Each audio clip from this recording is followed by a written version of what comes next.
Perfect parenting. Beyond the history, we have all done it. Opened our mouth when it should have remained firmly shut.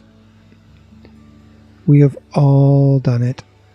Said exactly what was on our mind and regretted it a second later. There is a great art in holding on to your words, not simply because you might make a mistake, but also because it gives you a great opportunity to really listen and engage in the art of a real conversation. And communication is key to human survival. It is the greatest temptation to react when we should respond, to shoot first and ask questions later, to be impulsive, perhaps because it is much easier to be thoughtless than it is to be thoughtful. When we are triggered, we are letting our emotions rule over our logical processes.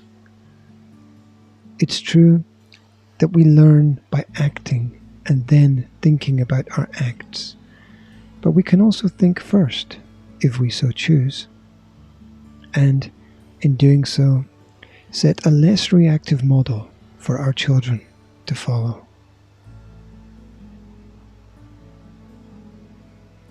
We all carry some psychological and physiological weight from the past with us. Sometimes this manifests as parental generational triggers, but if we can learn to put them down, then the past does not have to be the future. Our potential and our children's is limited only by us.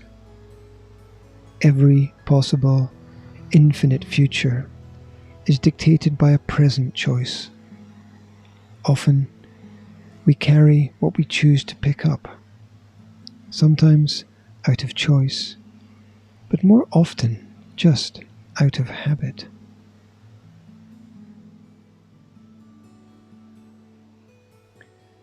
Restlessness and impatience for immediate success are two devils that forever lurk on your shoulders.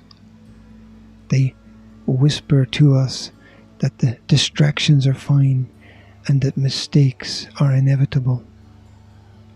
That we all make mistakes is a given, but our active ability to limit these mistakes will inevitably lead to a better quality of life. Correct growth takes time. It takes 18 years to become 18. A lack of awareness of the need for individuality and privacy also can lead to tension.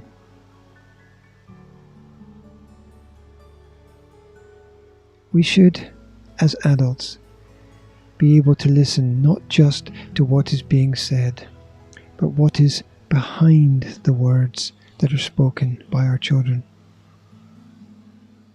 We have all got needs, and there is a reason for every action and interaction, though it may not be visible at first.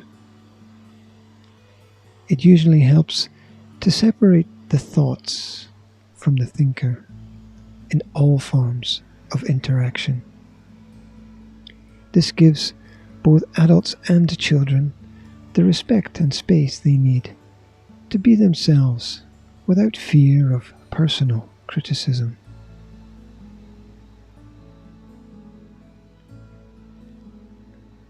Watch out for the patterns in your experiences, as these will highlight what might cause you to overreact. Our lives are the sum of micro-actions that slowly help us to build the character of who we are and who we are perceived to be. Gift yourself the time to reflect and realize whether you are fully in control of your world. Furthermore, be aware of how much control you actually need. To seek to have too much is as dangerous as to have none at all.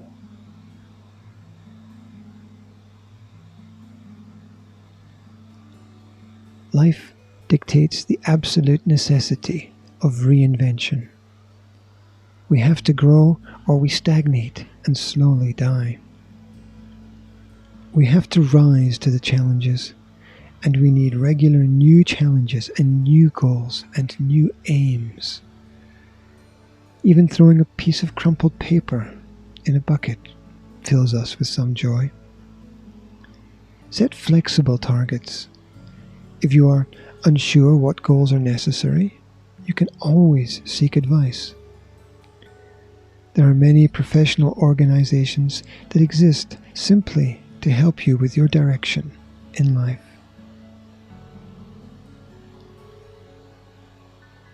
Any form of improvement is a step-by-step process that requires you to look into the mirror and ask some difficult, perhaps even heartfelt questions. Day by day come the tasks and the duties and the struggles, and sometimes the rewards. Be reflective, but also be kind.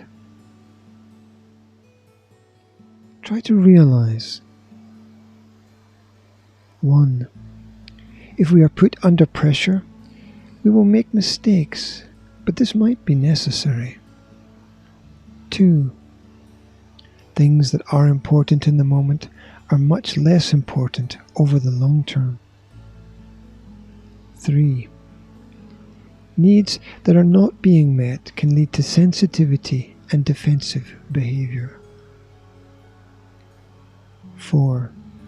It is imperative to look after yourself in both the physical and mental environments. And 5. A wealth of progress stems from careful, healthy choices on a consistent and regular basis. Thank you for listening.